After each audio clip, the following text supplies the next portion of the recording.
ఒకడు వచ్చి అంటాడు, ఇది చేయమను, అది చేయమను, ఇది చేస్తే అప్పుడు నమ్ముతా, ఇది జరిగితే అప్పుడు నమ్ముతా. పెద్ద పోటుగాడు, నువ్వు నమ్మకపోతే ఏడిచాడు. ఎవడు ఏడిచాడు?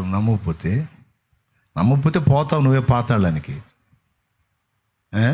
పోటుగాడు, నువ్వు నమ్మకపోతే ఎవడికి నష్టం? ఇది చేయమని మరి నమ్ముతా, ఇది జరిగించమని నమ్ముతా, ఇది చేయమని చూస్తా, అప్పుడు చూస్తా. పెద్ద పోటుగాడు పుట్టావని మొనగాడివి, నీకాడికి మొనగాడు లేడని నువ్వు చెప్తే అన్ని దేవుడు దోసుళ్లాగా అయ్యా అది చేయమంటావా, అయ్యా ఇది చేయమంటావా అని చేయాలి. నీ బొందన్నర బొంద. దేవుడి దగ్గరికి వచ్చినప్పుడు అది చేయమను, ఇది చేయమను కాదు. చేస్తే నమ్ముతా అంటాడు ఒక్కొక్కడు, చేస్తే ఒప్పుకుంటా అంటాడు ఒక్కొక్కడు, చేస్తే అంగీకరిస్తా అంటది ఒక్కొక్క ఆమె. కానీ దేవుడు ఏమంటాడు తెలుసా? రివర్సు. నువ్వు నమ్మితే దేవుని మహిమ చూస్తావు అంటాడు ఆయన. స్పష్టంగా చెప్పాడు ఆయన. ఒక చోట కాదు, అనేక చోట్ల ఆ మాట వాడాడు. మార్త, పునరుద్ధానమును జీవమును నేనే, నా యందు విశ్వాసం ఉంచువాడు ఎన్నడూ చనిపోడు, నా యందు విశ్వాసం ఉంచేవాడు చనిపోయినను తిరిగి బ్రతుకును అన్నాడు. చెయ్యమనో అప్పుడు నమ్ముతా. నా దగ్గర ఎవరన్నా వచ్చి ఈ మాట మాట్లాడితే కడుపులో మండిపోయి నేను డైరెక్ట్గానే అంటాను, పెద్ద మొనగత్తి వచ్చావు, నీకు నమ్మలేదని దిగులేసుకున్నాడు దేవుడు. చెయ్యమను నమ్ముతా కాదు. ఒకడు వచ్చి అంటాడు, చేయమను బ్రదరు, చేయమని నమ్ముతా. నువ్వు నమ్మకపోతే యేసుప్రభు దిగులేసుకొని కూర్చున్నాడు పెద్ద పోటుగాడు. అట్లా మాట్లాడవాకంటారు. దేవునికి స్తోత్రం. మరి చేయమను అట్లా చెప్పలా బైబిల్లో. నీవు నమ్మిన ఎడలా, చెప్పండి అందరు చెప్పండి, నమ్మిన ఎడలా. అందరు రాసుకున్న అవసరం అయితే, నమ్మితే దేవుని కార్యం, నమ్మితే మహిమను చూస్తాం, నమ్మితే రక్షణ పొందుతాం, నమ్మితే నిత్య జీవం పొందుతాం, నమ్మితే కార్యాలు చూస్తాం. నమ్ముట ముందు, కార్యాలు తర్వాత. ఇది పాఠం. చెప్పు, ఏది ముందు ఏది వెనక? ఈ రివర్స్ గాళ్ళంతా కొంతమంది వచ్చి చేయమను అప్పుడు నమ్ముతా, చేయమను. ఈ పాస్టర్లు కూడా ఉన్నారు ఇట్లాంటి, ఇందులో ఇట్లాంటి మాట్లాడి ఎవడైనా సరే పేరుకే సేవకుడు, కానీ వాడు నిజంగా సేవకుడు కాదు, వాడు విశ్వాసి కాదు. అసలు వాడు దేవుని సంబంధే కాదు.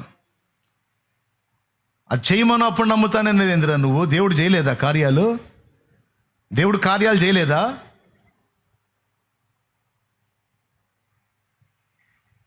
దేవుడు అద్భుతాలు చేయలేదా? ఇప్పటికి లేవా? లక్షల కొలది, కోట్ల కొలది సాక్ష్యాలు లేవా?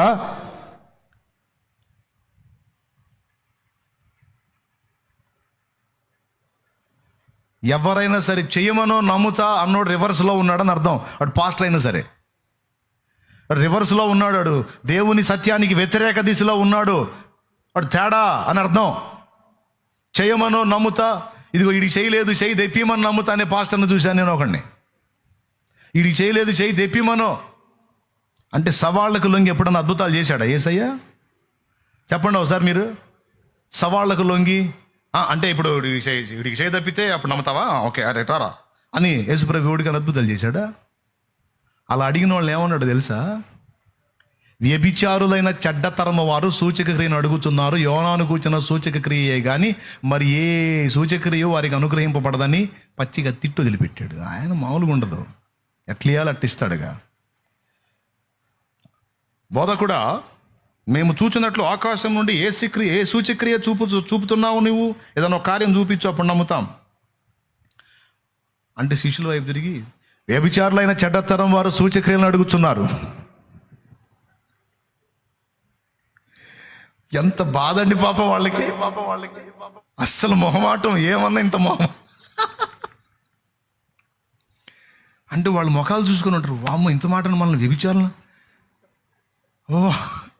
అసలు ఈ బోధకుడు జోలికి పోవటమే తప్పురా. మనం పచ్చిగా ముఖం మీదే తిట్టేస్తున్నాడు. దేవుని దగ్గరికి వచ్చి శబదాలు సవాళ్ళు చేస్తే పగిలిపోద్ది మొహం. మర్యాదగా దేవుని దగ్గరికి వచ్చి దేహి అని అడుక్కోవాలి, దేవుని పాదాలు పట్టుకోవాలి. ఫస్ట్ చేయాల్సింది అంటే నమ్మాలి. నమ్మిన వాళ్ళందరి జీవితాల్లో కార్యాలు చేస్తాడు. కొంతమందిని పరీక్ష కోసం అట్లా ఆపుంటే వాళ్ళ కొంతకాలం ఆ శ్రమ కొనసాగిద్ది. తర్వాత మనకు నేర్పాలనుకున్న పాఠం నేర్పిన తర్వాత తీసేస్తాడు ఆయనే. మన జీవితాలు ఆయన చేతుల్లో ఉన్నాయి. చెయ్యమను నమ్ముతా కాదు, అందరూ అనాల్సిన మాట ఏంది? నమ్మితే చేస్తాడు నా దేవుడు. పెద్ద పోటుగాడు వచ్చావు, చెయ్యమను చూస్తా కాదు, నీకు దమ్ముంటే నమ్ము, అప్పుడు చూస్తావు కార్యం అనాలి. ఇదే మాట మార్తాతో అన్నాడు యోహాను సువార్త 11వ అధ్యాయంలో.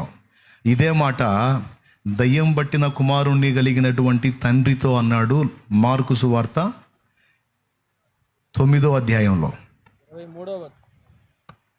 అతను వచ్చి, ప్రభువా,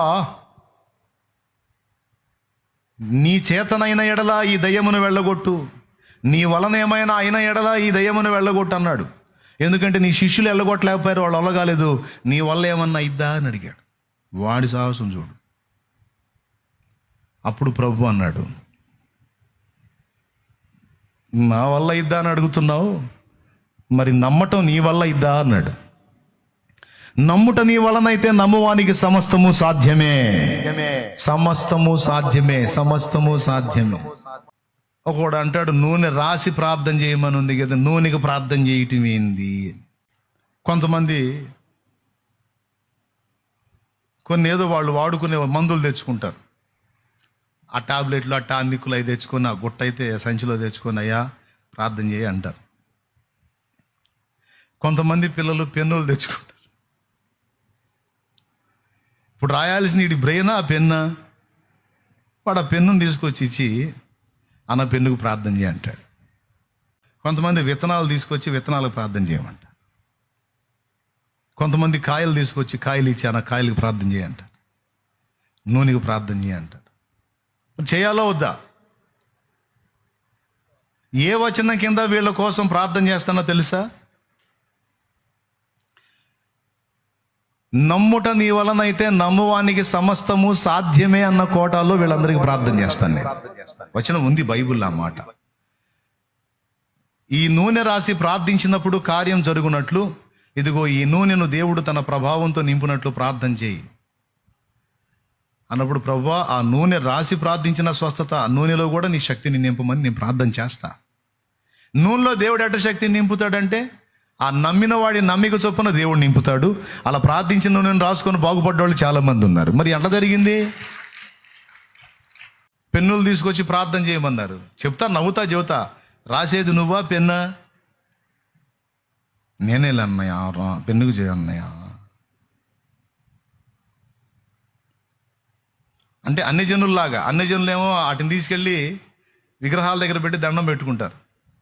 వీళ్ళు ఆ పని చేయకుండా చర్చికి తీసుకొచ్చి అయ్యగారి దగ్గరికి తీసుకొచ్చి అది చూపించి ప్రార్థన చేయమంట చేస్తా. వాళ్ళ మీద చేతుల నుంచి వీరికి జ్ఞానం ఏమని చేస్తా.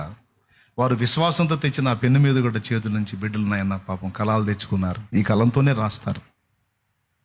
ఇది బ్రేక్ అవ్వకుండా, పొరపాట్లు రాయకుండా నీ బిడ్డలకు మంచి జ్ఞానం ఇచ్చి వారు నమ్ముతున్నట్టు దీన్ని కూడా ఆశీర్వదించు తండ్రి అని.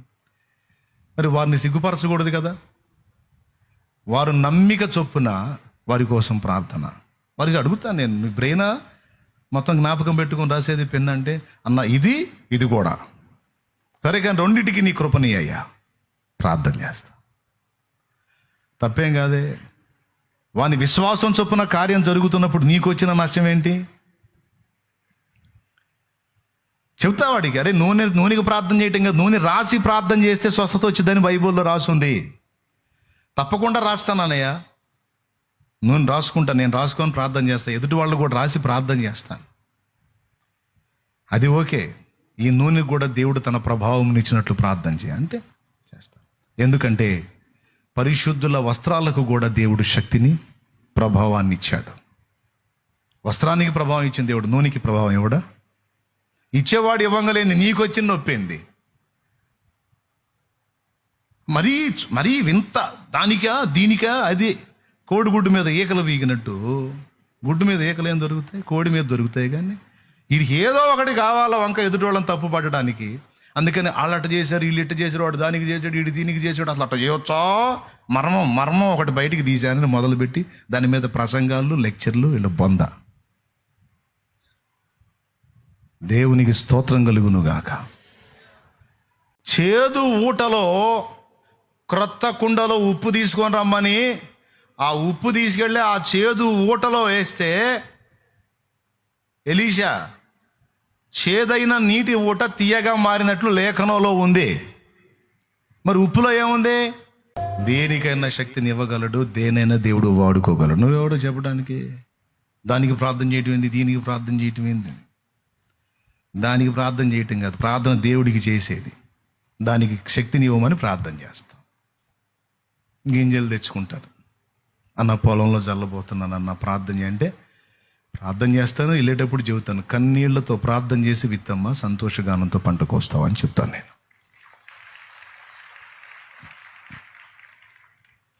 కన్నీటితో విత్తువాడు సంతోషగానముతో పంటను, అది ఆధ్యాత్మికంగాను భౌతికంగాను కూడా వర్తించింది.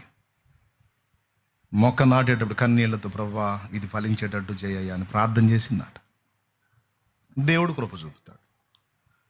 పంట ఏదైనా ఇబ్బందికరంగా ఉన్నా మోకాళ్ళుని కన్నీరు గార్చి ఇది పండితేనే నాకు అన్నం ప్రభువా అని ప్రార్థన చేస్తే దేవుడే కార్యం చేస్తాడు. కాబట్టి ఇట్లా ప్రతి దానికి వంకలు చూపించి ఇది చేయమను అది చేయమను, అది ఇట్లా ఇది ఇట్లా అని. నమ్ముట నీ వలనైతే నమ్మువానికి సమస్తము. అందరు చెప్పండి. ఒక కాయ తెచ్చుకుంది బిడ్డ, అన్ని జనులు కాయలు మంత్రించి ఇసురుతారు, అవి తీసుకెళ్ళి తింటే పిల్లలు పుడతారని నమ్మి ఆ పనులు చేస్తారు. వాళ్ళ దగ్గరికి పోలేదే, చర్చికి వచ్చింది, దేవుని సన్నిధికి వచ్చింది. నేను వాళ్ళ దగ్గరికి వీళ్ళ దగ్గరికి నేను పోనన్నా, ఏదన్నా ఉంటే నా దేవుడు చేయాల కార్యం. ఇదిగో ఈ చెట్టు పండును ఫలించినట్టు నేను ఒక గర్భఫలాన్ని పొందుటకు సహాయం చేయమని ప్రార్థన చేసినప్పుడు ప్రభువా బిడ్డ ఆశించినట్టు ఈ కార్యం నెరవేర్చు, ఆమె నమ్ముతున్నది నమ్మిందని చొప్పున కార్యం జరిగించు ప్రభువా. విశ్వాసాన్ని బట్టి కార్యం. కొంతమంది దీన్ని ఒక వ్యాపారంగా చేస్తారు, నూనెలు అమ్మటం, కాయలు అమ్మటం. ఇది తప్పు, ఇది రాంగ్. ఇక అదొక వ్యాపారం. కొంతమంది అట్లాగా ఇక మూఢాచారాల వైపు తిప్పే అవకాశం ఉంది, అది తప్పు. మళ్ళీ దాన్ని ఒప్పకూడదు. విశ్వాసం, నేను విశ్వాసంతో ఈ ప్రయత్నం చేస్తున్నాను అన్నయ్య ప్రార్థన చేయండి, దేవుడు కార్యం చేస్తాడు. నీ విశ్వాసం నిన్ను రక్షిస్తుంది, నీ విశ్వాసం నిన్ను స్వస్థపరుస్తుంది, నీ విశ్వాసం నీలో కార్యసిద్ధి కలుగజేస్తుంది. నీవు నమ్ముతున్నావా? అవునన్నా నేను నమ్ముతున్నా, జరిగిది పో. అంతేగాని మళ్ళీ కాయల వ్యాపారం పెట్టకూడదు, మళ్ళీ నూనె వ్యాపారం పెట్టకూడదు, మళ్ళీ ఈటి వ్యాపారం చేయకూడదు, అది రాంగ్. కొంతమంది వీటిని అమ్మేవాళ్ళు ఉన్నారు. మొన్న ఒక ఆయన చూశాను, ఆయన కొంచెం తేడాగా ప్రవర్తించాడు. ఇట్లాంటివి పెట్టి ఇప్పుడు మామూలుగా ఇది ఒక 15-20 రూపాయలు ఉందనుకో, ఇది 100 రూపాయలు అనుకో, ఇది 50 రూపాయలు, అట్లాగా అది అది అది బిజినెస్ కిందకి వెళ్ళిపోయింది. అది తప్పు, అది రాంగ్. అర్థమైందా? అట్లా వ్యాపార పరంగా చేసే వాటిని ప్రోత్సహించకూడదు. సేవ కూడా చేసినా రాంగే అది. వాటికి అలా అవకాశాలు ఇవ్వకూడదు, తప్పు. కానీ కొంతమంది విశ్వాస గింజలు తెచ్చుకుంటారు, నేను ప్రార్థన చేయను పో అంటే అటు కుదిరిద్ది. ప్రభువా నీ వలనైతే ఇది చేయవా అంటే నమ్ముట నీ చేతనైతే నమ్మువానికి సమస్తము సమస్తము సమస్తము. అది అది ఎగతాళి చేయకూడదు ఎదుటి వాళ్ళ విశ్వాసాన్ని. ఒకవేళ అది అజ్ఞానం అయితే వాడికి జ్ఞానం చెప్పాలి. ఒకవేళ వాడు ఆలోచన యుక్తం అయితే అది నెరవేరినట్లు ప్రార్థించాలి. నేను చెప్పింది మరీ చోద్యంగా లేదు.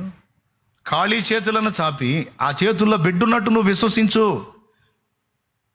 అది జరిగిద్ది అని చెప్పి చేసిన ప్రార్థనకు ఆ బిడ్డ నమ్మిక చొప్పున 2 సంతానాన్ని దేవుడు 17 ఏళ్ల తర్వాత ఇచ్చాడంటే అది సామాన్యం కాదు కదా. ఈ 17 ఏళ్లలో ఎన్నో ఆసుపత్రులు తిరిగి ఉంటారు, ఎన్ని ప్రయత్నాలు చేసి ఉంటారు, ఎన్ని తిప్పలు పడి ఉంటారు. ఇన్నేళ్లు జరగని కార్యం కేవలం దేవుని యందు విశ్వాసం ఉంచుట నేర్పడం ద్వారా అది జరిగింది. దేవుడు చేస్తాడంతే. నీ నమ్మికను సిగ్గుపరిచే దేవుడైతే కాదు. దేవునికి స్తోత్రం కలుగునుగా. కాబట్టి విశ్వాసంతో చూడటం, విశ్వాసంతో మాట్లాడటం, విశ్వాసంతో ఎదురు చూడటం, విశ్వాసంతో నడవటం నేర్చుకోవాలి.